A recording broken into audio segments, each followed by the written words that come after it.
Hi, would you like to learn some nature idioms in English? Welcome to Jen's Jyugyou. My name is Jen, and today I'm going to teach you 12 idioms connected to nature. Our first idiom today is a ray of sunshine.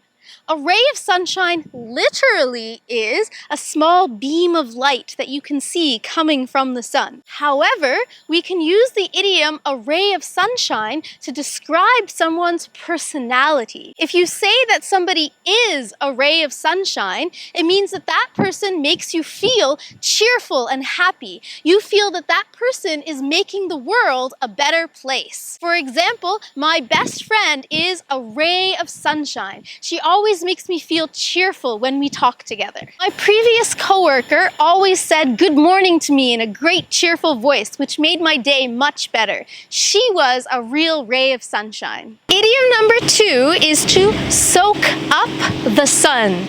Soak up the sun. What this means is to enjoy the feeling of the sun on your skin.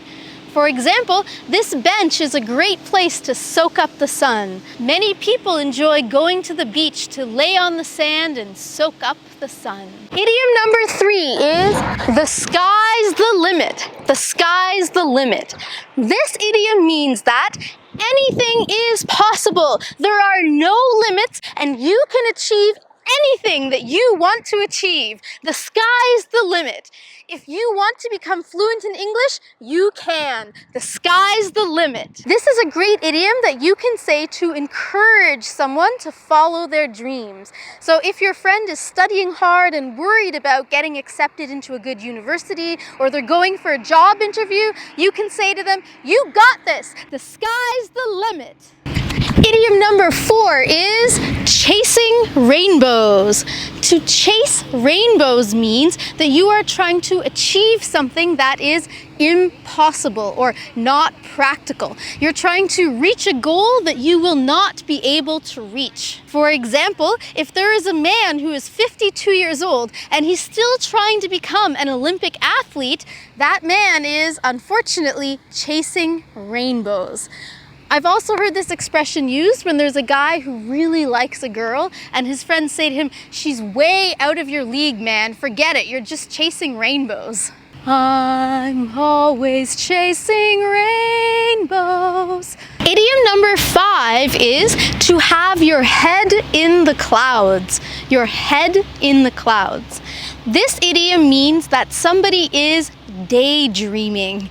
For example, when I was in high school, sometimes I did not pay attention in my science classes and I used to just have my head in the clouds. And the teacher at the time would actually say to me, "Jen, get your head out of the clouds and focus on the assignment." "Oh, sorry, sir."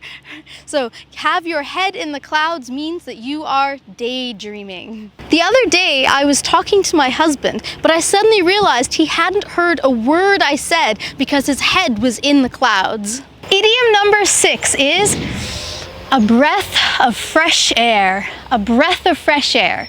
What this means is that something is new and different. Something has changed, and that change is better for you. For example, after staying inside for over a year, finally being able to go out and do things is a breath of fresh air. You can also use this idiom to describe a person and say, "Oh, that person is a breath of fresh air," meaning they are helping to cause a nice change in the atmosphere where you are. So if you have a new coworker in your office and they are cheerful and have brought a positive change to the atmosphere in your office, you can say, "Wow, that new employee is a breath of fresh air." Idiom number 7 is fresh as a daisy. Fresh as a daisy. This is an idiom used to describe people who are energetic and full of energy and who are very healthy as well. For example, I might say, "After taking that nap, I feel fresh as a daisy." That massage was amazing. I feel fresh as a daisy. Idiom number 8 is to let the grass grow under your feet. Let the grass grow under your feet. What this idiom means is that you are doing nothing for too long.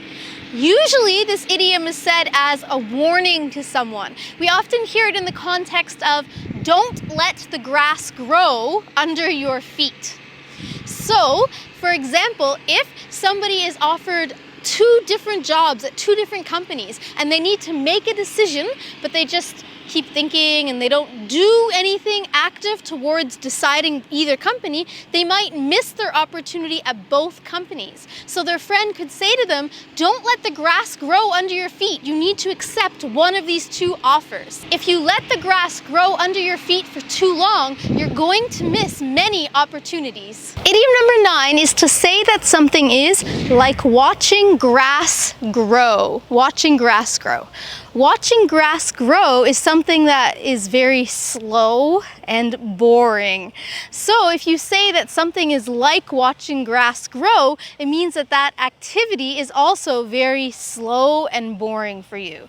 For example, if you see a movie like that, you could say, oh my God, trying to watch that movie was like watching grass grow. One time, a friend of mine who's really interested in curling invited me to watch a curling match with them on TV.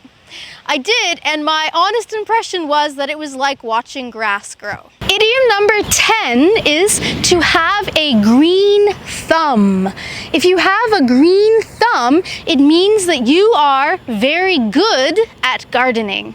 My father had a green thumb. Every year he grew delicious tomatoes and cucumbers in his garden. I don't have a green thumb. I kill plants very easily. Idiom number 11 is to beat around the bush.